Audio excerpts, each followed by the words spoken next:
Paz do Senhor, queridos, nós estamos aqui novamente para gravarmos mais um vídeo e creio que num momento importante que nós vivemos, a comemoração da Páscoa, esta é mais uma curiosidade bíblica que eu vou estar trazendo para você ter mais conhecimento e com certeza essa dúvida que me perguntaram, que fez com que eu tivesse trazendo esse vídeo para vocês, gravando mais esta vez, referente à passagem de João, capítulo 19, onde relata que Jesus foi vestido com uma coroa de espinhos, um manto vermelho e lhe foi entregue um caniço na sua mão. E o vídeo de hoje nós vamos estar vendo o porquê disso e o significado de cada item literal, ok? Então, desde já, eu peço perdão a vocês, estou com uma crise alérgica muito forte, mas nem por isso nós vamos deixar de anunciar a palavra e principalmente de trazer à luz um maior conhecimento para aqueles que desejam buscar. Então, depois da vinheta, nós vamos falar hoje sobre o manto vermelho, sobre a coroa de espinho e sobre o caniço, já que estamos vivendo a comemoração da Páscoa e foi na Páscoa que Jesus foi entregue a Pôncio Pilatos pelos judeus e nós terminamos ali com a crucificação de Jesus Cristo. Depois da vinheta, então, a gente volta com mais essa curiosidade bíblica. Roda a vinheta.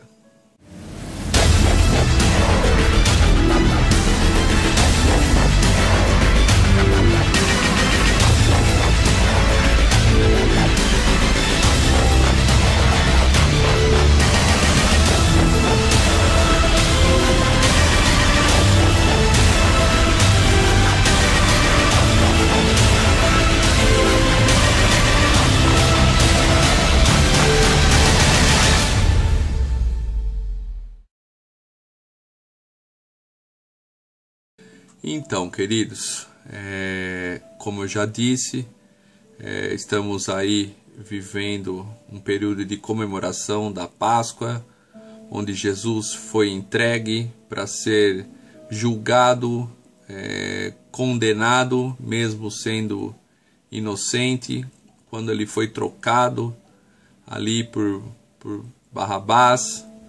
E então, a partir deste momento tem todo o início da crucificação de Jesus Cristo. Mas antes, um fato curioso, que logo depois dele ser açoitado, no capítulo 19 do Evangelho de João, nós vemos que os soldados romanos vestiram a Jesus com uma coroa de espinho, com um manto vermelho, e deram-lhe a ele um caniço. E muitas pessoas às vezes têm dúvidas e ficam se perguntando o que seria um caniço, o porquê do manto vermelho, o porquê da coroa e o que eles queriam dizer ali.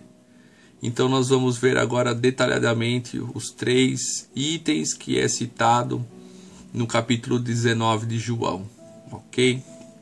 Primeiro a gente vai falar um pouquinho sobre a coroa de espinho, ok? Todo mundo sabe que a tradição mundial é de que todo rei tem que ter uma coroa. E quanto mais o rei tem importância, quanto mais vaidade ele tem, mais a sua coroa é ornamentada, seja ele com pedras preciosas, ouro, prata. Então, assim, a coroa é um símbolo de governança, é um símbolo de reinado, de poderio.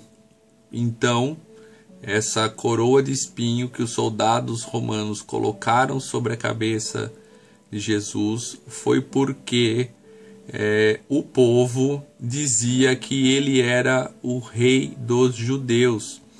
E uma das condenações que Pôncio Pilatos chega para ele e pergunta: você é o rei dos judeus? E a gente vê lá depois na crucificação que Pôncio Pilatos manda colocar a placa em cima da cruz e dizendo Jesus Nazareno, rei dos judeus. Então todo rei tem que ter a sua coroa. E os soldados romanos, acostumados com essa tradição, teceram uma coroa de espinhos. Essa coroa, segundo alguns botânicos estudiosos, esses espinhos foram trançados, eram galhos que foram trançados, e alguns acreditam que foi da planta conhecida como espinheiro de Cristo sírio, chamado de Rhamnus spinacristi. É complicadinho o nome, né? Então, mas essa é uma planta, e eu vou colocar para vocês a imagem desta coroa, e vocês vão ver que ela é inteiriça, não são espinhos colocados aleatoriamente, é um galho inteiriço que foi trançado. Dá uma olhada nessa imagem para você entender melhor.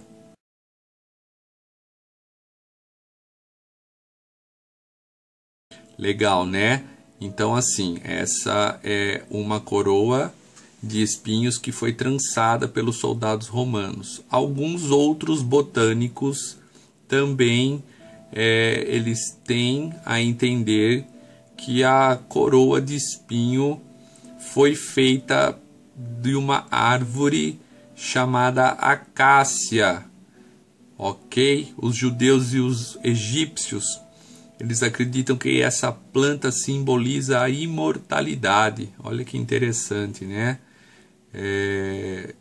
Tem também uma colocação aí de um médico, um médico legista chamado Frederick Zugby. Ele tem um livro chamado A Crucificação de Jesus, e nesse livro aí ele afirma que os espinhos eram duros, rentes e afiados, chegando a vários centímetros, que podem ter sido trançados em forma de boné, pois essa forma de trançar seria permitida que uma quantidade maior de espinhos perfurasse toda a cabeça da pessoa, causando ainda maior sofrimento. Então nós temos essa questão das duas plantas, e ainda deste médico legista que estudou as formas como se eram feitas algumas coroas na época do Império Romano, e ele acha que essa coroa poderia ser num formato de um boné, causando mais dor. Mas aí a gente sabe que é opiniões, ok? Então, para a gente resumir essa questão da coroa, ela pode ser tanto do espinheiro de Cristo sírio, como pode ser galhos da árvore acácia, que é uma árvore também que é cheia de espinhos. Outra questão que também relatada em João 19 é que os soldados romanos deram-lhe um caniço e o colocaram em suas mãos, na mão de Jesus. E aí você deve estar se perguntando quantas vezes você já leu esta passagem, leu que foi ali colocado na mão de Jesus um caniço, e você ficou se perguntando o que seria um caniço. E um caniço nada mais é do que uma planta, ok? Ela é uma planta, e que eu vou colocar essa imagem aqui para vocês, antes da explicação, para vocês já verem como que ela é. Confere essa imagem para você ver que interessante.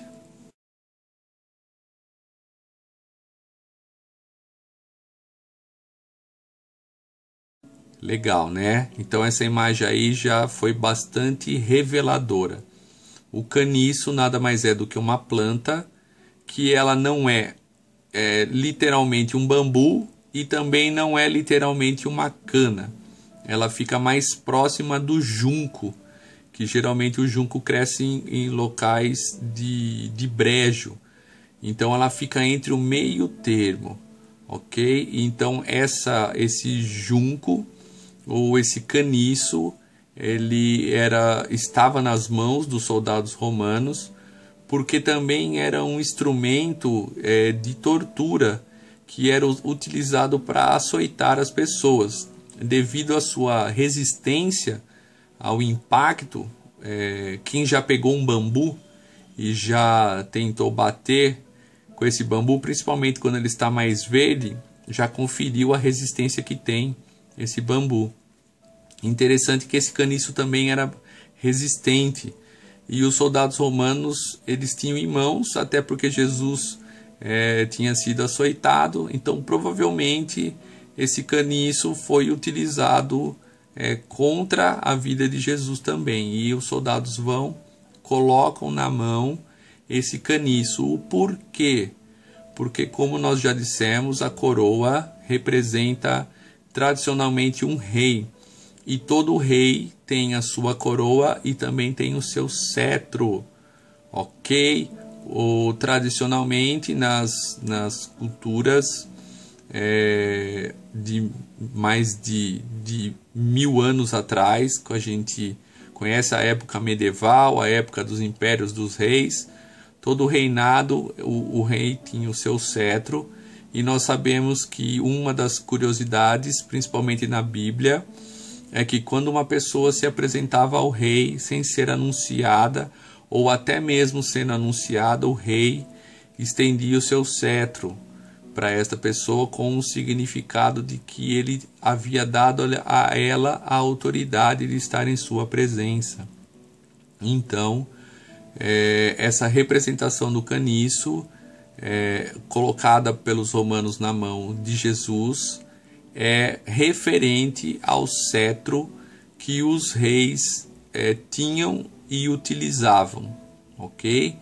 E aí a gente vai ver, depois de saber do caniço, que não é nada mirabolante, é apenas uma planta, mas que infelizmente muitas pessoas leem e não conseguem compreender e ficam somente imaginando.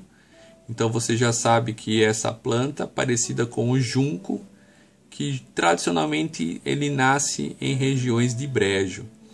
E por último, nós vemos que os soldados romanos colocaram sobre Jesus o manto vermelho, o tão conhecido manto vermelho que nós vemos em todas as retratações que as pessoas fazem no teatro, fazendo uma representação da paixão de Cristo, e nós vemos que sempre Jesus aparece coberto com esse manto vermelho. E ali naquele momento em João, no capítulo 19, relata que os soldados romanos colocaram sobre ele este manto vermelho. Esse manto foi retirado de um dos soldados. A gente vai conferir aí, dá uma olhada nessa imagem, e você vai ver que os soldados romanos utilizavam um manto vermelho, ok? Olha aí a imagem, que legal.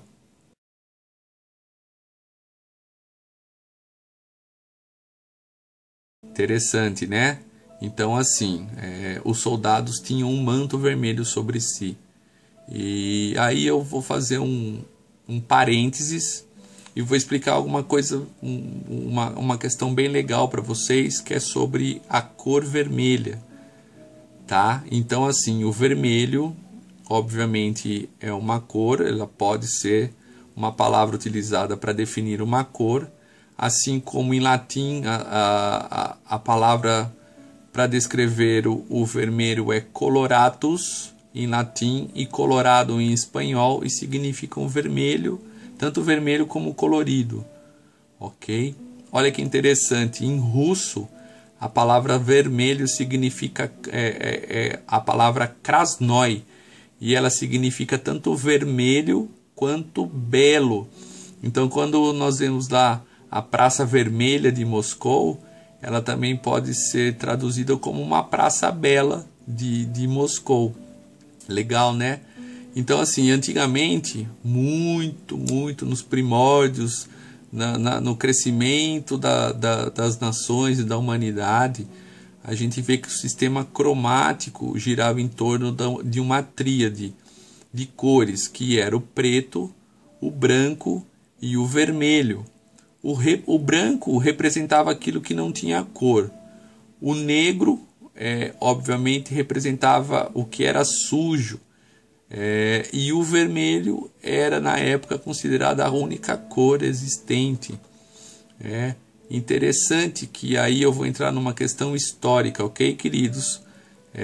Isso é história, não é espiritual, tá? A história diz que desde o período paleolítico, há 35 mil anos atrás, o ser humano já utilizava o vermelho, que era abatido da argila e de terras avermelhadas, ou seja, ela é retirada de uma fonte mineral.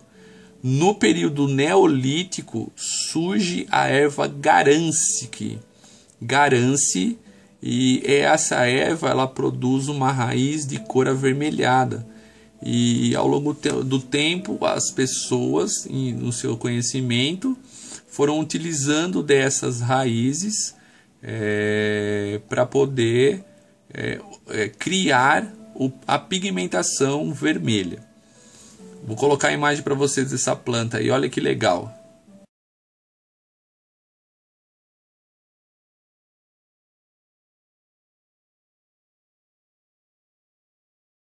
Então, desde a antiguidade, já era dado ao vermelho um atributo de poder. Por quê? Porque principalmente era a principal cor que existia. Vamos dizer que ela foi praticamente a primeira.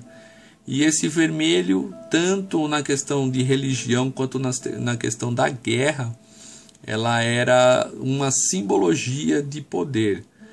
Olha que interessante, na época romana, o deus Marte, os centuriões romanos e até mesmo os sacerdotes vestiam-se na cor vermelha.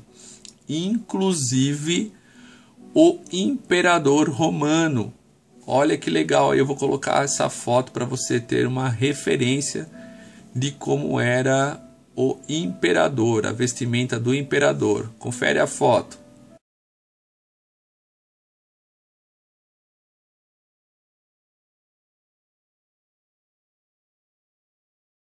Então, você viu aí a imagem. Então, desde o princípio do cristianismo, o vermelho também simbolizava o sangue e o fogo. O fogo vermelho era símbolo de vida, que era um símbolo muito conhecido na época, principalmente do Império Romano. Ok? Então, assim, o vermelho também teve épocas que representaram a própria morte, e acabou também sendo representado o vermelho como o amor, ok? E na Roma Antiga também se produzia o vermelho extraído de uma concha que era encontrada no mar Mediterrâneo. Essa concha se chamava murex e era uma concha muito rara, e só eram tingidos com as roupas com essa pigmentação, as roupas do imperador e dos chefes de guerra, dos soldados, principalmente no início os soldados chefes, os chamados oficiais. E na Idade Média, como era difícil essa coloração, o pessoal que trabalhava com essa pigmentação, eles descobriram um inseto, e através dos ovos desse inseto, que era conhecido como cochonilha, que ele é um parasita localizado nas árvores, e se era extraído uma coloração vermelha dele. Então, assim, a coloração vermelha principal, a mais bonita, a vermelho sangue, era extraída da concha, que era muito rara, ou seja, somente as pessoas muito importantes do império que usavam esse tipo de coloração. As pessoas menos importantes, mais humildes, usavam-se essa coloração extraída do inseto. Por quê? Porque era mais barata, ok? E também a gente vê que foi utilizado mais para frente a coloração da raiz da erva garance, ok? Mas o top, a mais importante, era extraída da concha e era esse que os imperadores utilizavam. Então assim já a gente vê uma distinção do vermelho entre a classe alta, vamos dizer assim, e a classe média baixa, ok? Então assim, mais para frente, nos séculos 13 e 14, o próprio Papa, ele, assim como os cardeais, começam também a utilizar o vermelho. Como nós já dissemos, ele representava o poder. Então, resumindo, toda essa questão do vermelho mais uma vez, para nós lembrarmos que os soldados romanos colocaram essa capa sobre Jesus e que também representava o poder, assim como os reis também tinham na sua vestimenta a sua cobertura, a sua capa. Então, no capítulo de João 19, quando os soldados vestem a Jesus com a coroa, dando-lhe o caniço na mão e o manto vermelho, eles estão debochando de Jesus Cristo, dizendo que ele seria o rei. E no versículo 19, eu vou ler para vocês aqui, versículo 19, no capítulo 19, versículo 2, diz assim, ó: E os soldados, tecendo a coroa de espinhos, lhe puseram sobre a cabeça, e lhe vestiram uma veste de púrpura, ou seja, o vermelho, e diziam, presta atenção nessa frase que eles diziam, que eles estavam debochando, tipo fazendo uma paródia de Jesus ali, após a sua tortura, com a coroa, o cetro na mão do caniço, a coroa de espinho e o manto vermelho, todas as representações de poder, todos eles representando o reinado, e eles dizem assim: Salve, rei dos judeus, e davam-lhe bofetadas, ou seja, eles debochavam de Jesus, dizendo assim: salve-se agora, você não é o rei, você não é o todo-poderoso. Então, queridos, o que eu queria trazer para vocês, mais este vídeo, é essa pequena curiosidade sobre esta vestimenta que os soldados romanos colocaram sobre Jesus Cristo, simbolizando ali a coroa, o cetro e o manto vermelho, que eram símbolos de autoridade, símbolos de reinado, símbolos de poderio, mas que foram colocados sobre Jesus como motivo de chacota e deboche pelos soldados romanos, no qual eles queriam que Jesus se salvasse. Então, a partir de hoje, você já sabe qual o significado literal dos três acessórios, vamos dizer assim, que foram colocados sobre Jesus: a coroa, o manto e o cetro. Ok, queridos? Que Deus abençoe e até o próximo vídeo.